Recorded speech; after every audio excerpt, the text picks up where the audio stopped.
An internet cable.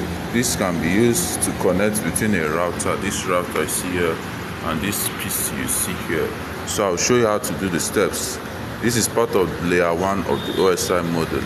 Use this work in the physical layer, which can connect two computers together, like a router or a PC. So let me show you the steps. So this is how you can do it.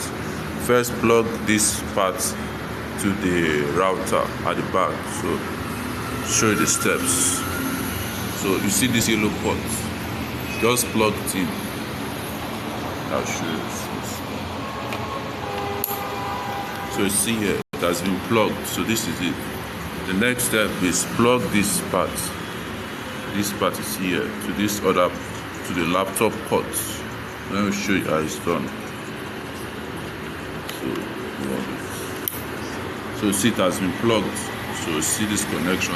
This is a physical connection.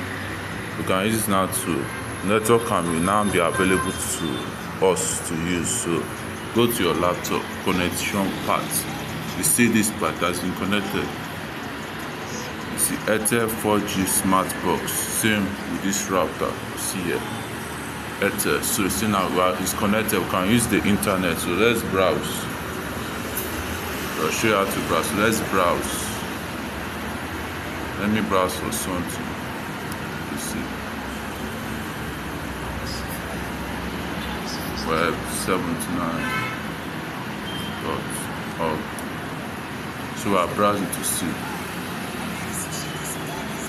Okay. Just hold on a sec. So you see as we are browsing, we are connected to the internet, so we can make use of the internet to see. So you see now. So this is it. This is what we call internet cable, used to connect from a router to a computer. Layer 1. See.